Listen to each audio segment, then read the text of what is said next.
probably talking to the president right now. I don't know.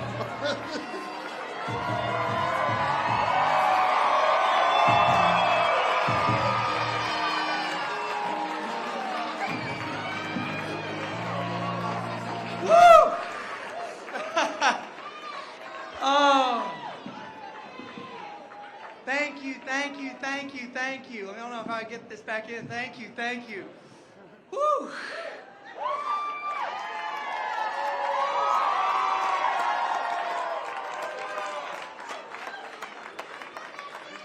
Thank you, guys. Thank you. What an amazing night this is. What a tremendous honor it is to be the next congressman from Louisville and be our Democratic voice in Washington.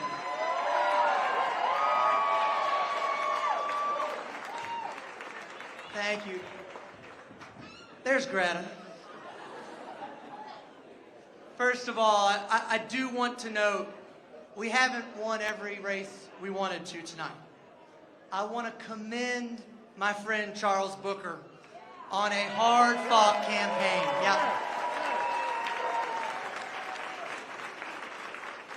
And look, he campaigned hard. He made history in Kentucky. And while the votes didn't go our way in that race tonight, I believe we are truly all better off for his candidacy and his campaign.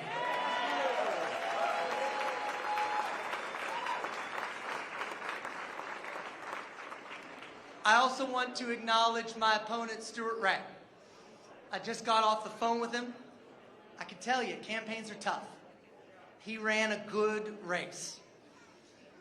Now that it's over, I truly look forward to representing everyone, whether you voted for me or not.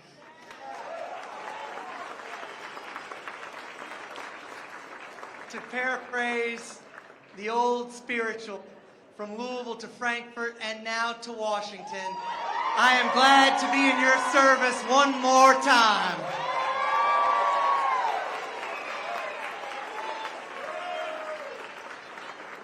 Ten years ago, we ran for the state senate. The twins had been home from the hospital a matter of months. The dry sink in our dining room had been repurposed to a changing table. And when the campaign started, we simply moved the diapers off the dining room table, and that became our campaign headquarters. The unfinished basement became our yard sign distribution center and factory. It would have been almost impossible to imagine a night like tonight. But our premise for running was as simple as our operation.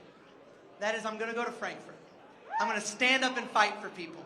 I'm going to stay true to our values while working to get stuff done. And that's exactly what I did. Despite serving in the super minority every single day I was in office, I was leading the fights on key Democratic issues, even being elected Democratic leader of the Senate when a guy named Matt Bevin was governor.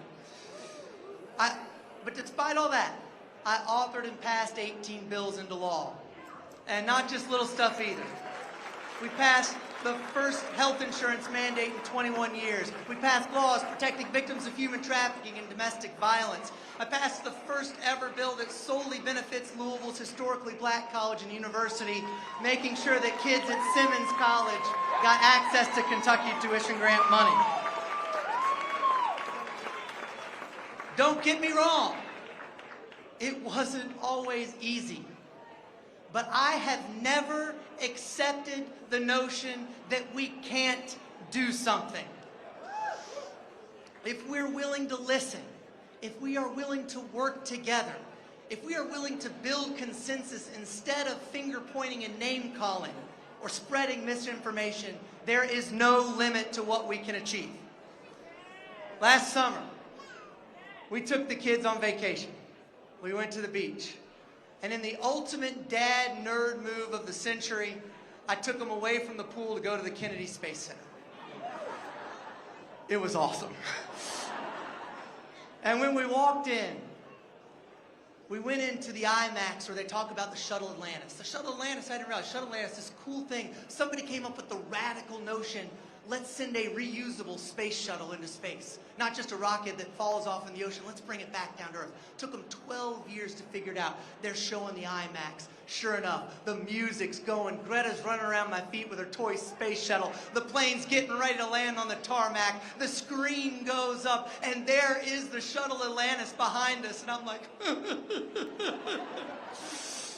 because to me, that's it. That's what our government can do. We can build a reusable space shuttle. We can put a man on the moon. We can work with private industry and speed up the distribution of a vaccine in 9 months that enabled all of us to get back to our daily lives. Because when the will of the American people and the weight of our government get behind a problem, we can solve it. And we have big problems to solve. We still must continue to help people lower costs, starting with prescription drugs. We can combat the immediate threat that is climate change. We must make sure that we as Kentuckians are at the forefront of this. We paid for the last energy revolution. We paid for it here. We led it and we paid for it. We paid for it with the majesty of our mountains and the lives of our miners. We should be at the forefront of the next energy revolution, creating good-paying green jobs right here in the energy center of the world. And our great governor, Andy Beshear, has done an amazing job on that front, bringing $7 billion in economic development to make us the electric battery car manufacturing capital of the country. We need a federal partner to build on that success. We can end generational poverty. We can ease hunger. We can create more affordable housing. We can finally make much-needed investments in education, starting with examining the decades-old model of education. Let's start with public preschool, and let's continue to invest in our higher education. We can address systemic inequities and racism head-on and make sure that everyone has an equal chance at achieving the American dream. There are times when this might not seem possible. We are waiting to hear results from around the country tonight. But no matter what happens, I want us to think about our challenges differently. My friend Joni Jenkins reminded me recently that if we win tonight, our job is to keep fighting for people and make a better tomorrow. But if we lose tonight, our job is to keep fighting for people and make a better tomorrow. We don't get to vote for 435 members of Congress. We get to vote for one. And I promise to do my best to keep us moving in the right direction. The reality is, our American experiment has never been perfect. Our greatness comes from our continued willingness to work toward that more perfect union. I am so excited to begin this journey, but I wouldn't be able to do this without the help of so many who've been there for me along the way, many of whom are here tonight. I first of all have to thank my amazing staff and my amazing campaign team for all the work they've done over the last 13 months. They have run an amazing operation.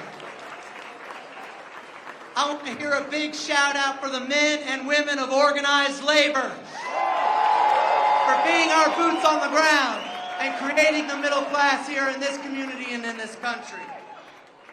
I've got to thank all of my family and friends, starting with my parents on the front row and everyone here, whether you put up a yard sign, whether you knocked on a door, whether you helped with the campaign, whether you even just watched the kids when we were busy, to all of you, thank you. I want to thank someone who's not here tonight. And for those of you who knew him, my friend David Hawk, while not physically present, is here tonight as well, and I thank him. I want to thank Congressman Awesome, John Yarmouth,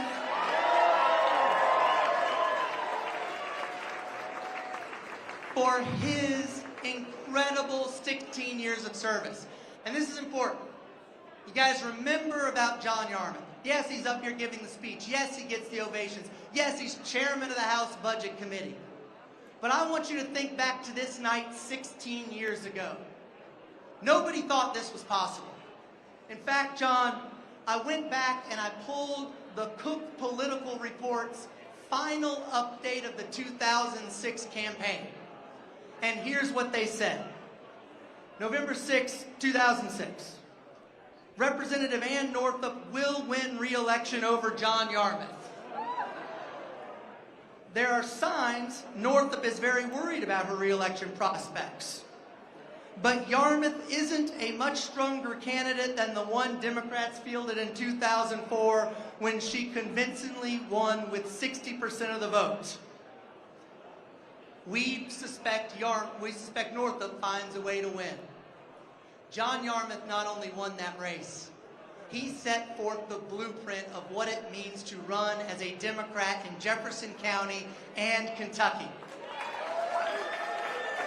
They said he couldn't win, and they said he couldn't win because he'd been at the Leo. He'd written so many things. He'd championed so many wonderful causes. They said he can't win. He's written too much down of what he thinks. Well, let me tell you how his career ends. It ends with him writing the American Rescue Plan Act and the infrastructure bill that has put our country on the right direction. John, from the bottom of all of our hearts, thank you.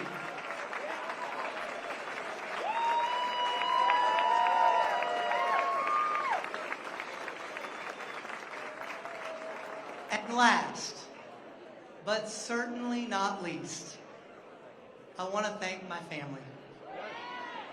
The reality is you do not run for office alone. This campaign hasn't been short. It hasn't been easy. Since we've started running, the kids have actually become eligible for vaccines. They've changed grades. Greta had a tooth pulled because she busted it out. They've all learned the importance of hard signs and knocking on doors. And then there's Chris. I'll tell you, of all the speeches I've given, of all the parts I've written, this has been the hardest. It seems perfunctory to thank a spouse. There is nothing perfunctory about Chris Danner McGarvey.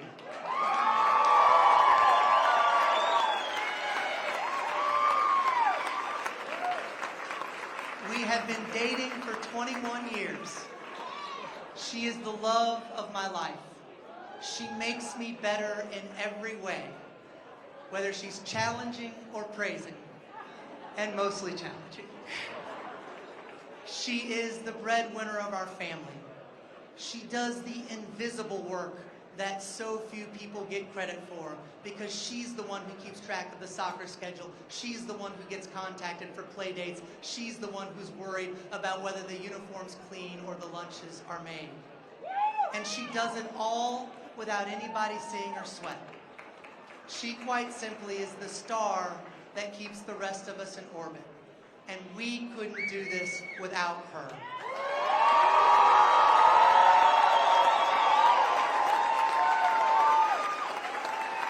Thank you all for being here. Thank you all for your support. And we look forward to being your representative in Washington. Thank you.